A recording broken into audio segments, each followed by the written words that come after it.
शांति शांति है। बोलिए प्रेम से शिव शंकर भोले बाबा घरदानी की जय। शंकर सा परिवार की जय। राम दरबार की जय। पृथ्वी माता की जय। तीनों त्रिलोक की जय। तुलसी माता की जय। गंगे मैया की जय। वैष्णवी जगत जननी साक्षात नारायणी की जय। हर हर महादेव शंभु। शेभ्यः शेभ्यः सदा शेभ्यः शंकरः सर्वदुःखः। श्री शिव महापुराणांक रुद्र संहिता सृष्टि खंड अध्याय तीसरा अध्याय।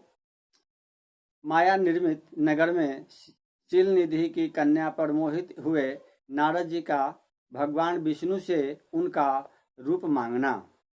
भगवान का अपने रूप के साथ वानर का रूप देना, कन्या का भगवान का वर्णन करना और कुपित हुए नारद का शिव गणों को श्राप देना।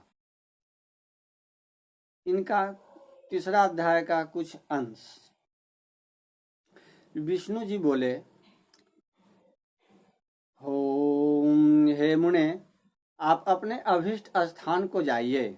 मैं उसी तरह आपका हित साधन करूंगा, जैसे श्रेष्ठ वैद्य अत्यंत पीड़ित रोगी का हित करता है, क्योंकि आप मुझे विशेष प्रिय हैं। ऐसा कहकर भगवान विष्णु ने नारद मुनि को मुख तो वानर का दे दिया और शेष अंगों में अपने जैसा स्वरूप देकर वे वहां से अंतर ध्यान हो गए।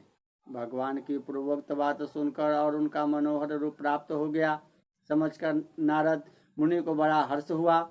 वे अपने को कृतज्ञ मांगने लगे, किंतु भगवान के प्रयत्न को वे समझ न सके। तदंतर मुनि श्रेष्ठ नारद शीघ्र ही उस स्थान पर जा पहुँचे जहाँ राजा शीलनिधि ने राजकुमारों से भरी हुई स्वयंवर सभा का आयोजन किया था। हे विप्रवरों, राजपुत्रों से घिरी हुई वह दिव्य स्वयंवर सभा दूसरी इंद्र सभा के समान अत्यंत शोभा पा रही थी।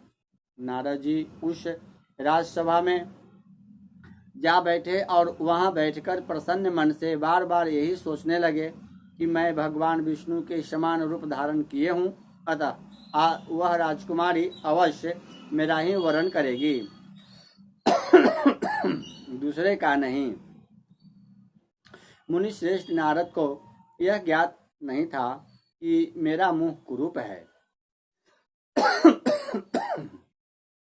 हे विप्रो, उस सभा में बैठे हुए सभी मनुष्यों ने मुनि को अपने रूप में ही देखा। राजकुमार आदि कोई भी उनके रूप परिवर्तन के रहस्य को न जान सके। वहां नारद जी की रक्षा के लिए भगवान रुद्र के दो गण आए थे, जो ब्रह्मा का रूप धारण करके गुड भाव से वहां बैठे थे।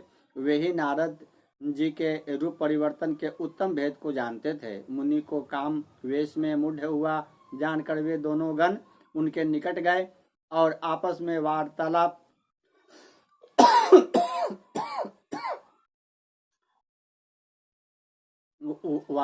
किए। अब मुनि को काम वेश में मूढ़ हुआ जानकर वे दोनों आपस में वार्तालाप करने लगे, उनकी हंसी उड़ाने लगे। देखो, नारद का रूप तो निश्चित ही भगवान विष्णु के समान श्रेष्ठ है, किंतु मुख वानर के समान विकट और महाभयंकर है। काम मोहित वे व्यर्थ में ही राजपुत्री को प्राप्त करने की इच्छा कर रहे थे। इसी प्रकार कपट पूर्ण बातें कहकर वे नारद का उपहास करने लगे। मुनि तो काम में विहिल थे, अतः उन्होंने उनकी यथार्थ बात भी अनसुनी कर दी। वे मोहित हो उस श्रीमती को प्राप्त करने की इच्छा से उसके आगमन की प्रतीक्षा करने लगे। इसी बीच स्त्रियों से घिरी हुई वह सुंदरी राजकन्या अंतःपुर से वहां आई। अपने हाथ में सोने की सुंदर माला लिए हुए वह शुभ लक्षणा राजकुमारी स्वयंवर के मध्य भाग में लक्ष्मी के समान खड़ी हुई अपूर्व शोभा पा रही थी। उत्तम व्रत का पालन करने वाली वह भूप कन्या हाथ में माला लेकर अपने मन के अनुरूप वर का अन्वेषण करती हुई सारी सभा में भ्रमण करने लगी। नारद मुनि का भगवान विष्णु के समान शरीर और वानर जैसा मुंह देखकर वह कुपित हो गई और उनकी ओर से दृष्टि हटाकर प्रसन्न मन से दूसरी ओर चली गई। स्वयंवर सभा में अपनी मनोवांछित वर को न देखकर वह दुखित हो गई। राजकुमारी उस सभा के भीतर चुपचाप खड़ी रह गई और उसने किसी के गले में जयमाला नहीं डाली। इतने में राजा के समान वेशभूषा धारण किए हुए भगवान विष्णु वहां आ पहुंचे। किन्हीं दूसरे लोगों ने उनको वहां नहीं देखा, केवल उस कन्या ने ही उन्हें देखा। भगवान को देखते ही वह परम सुंदरी राजकुमारी का मुख प्रसन्नता से खिल उठा। उसने तत्काल ही उनके कंठ में वह माला पहना दी। राजा का रूप धारण करने वाले भगवान विष्णु उस राजकुमारी को साथ लेकर तुरंत अदृश्य हो गए और अपने धाम में जा पहुंचे। इधर सब राजकुमार श्रीमती की ओर से निराश हो गए। नारद मुनि तो काम वेदना से आतुर हो रहे थे, इसीलिए वे अत्यंत विहिल हो उठे। तब वे दोनों विप्र रूपधारी ज्ञान विशारद रुद्रगण काम विहिल नारद जी से कहने लगे। गण बोले, हे नारद, हे मुने, आप व्यर्थ ही काम से मोहित हो रहे हैं और सौंदर्य के बल से राजकुमारी को पाना चाहते हैं। वानर के समान अपना घृत मुख तो देख लीजिए। सूत जी बोले, हे महर्षियों, उन रुद्र गणों का यह वचन सुनकर नारद जी को बड़ा विस्मय हुआ। वे शिव की माया से मोहित थे। उन्होंने दर्पण में अपना मुंह देखा। वानर के समान अपना मुंह देखकर वे तुरंत ही कुपित हो उठे और माया से मोहित होने के कारण उन दोनों शिव गणों को वहां यह श्राप दे दिया कि तुम दोनों मुझ ब्राह्मण का उपहास किया है, अतः तुम दोनों ब्रह्मा के वीर्य से उत्पन्न राक्षस हो जाओ। ब्रह्मा की संतान होने पर भी तुम्हारे आकार राक्षस के समान ही होंगे। इस प्रकार अपने लिए श्राप सुनकर ज्ञानियों में श्रेष्ठ वे दोनों शिवगण मुनि को मोहित जानकर कुछ नहीं बोले।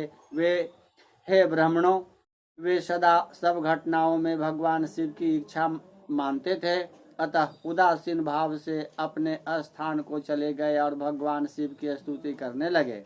इस प्रकार श्री शिव महापुराण के अंतर्गत द्वितीय रुद्र संहिता के सृष्टि खंड में नारद मोह वर्णन नामक तीसरा अध्याय पूर्ण हुआ। तमाम श्रोतागण से मेरा अनुरोध है कि चिंतन मनन अच्छे से 1-2 बार सुन करके निश्चय इस कथा को सप्रेम अपने अंदर बैठाएं। बोलिए शिव शंकर भगवान की जय। मुरली मनोहर घनश्याम की जय। हर हर महादेव शंभो।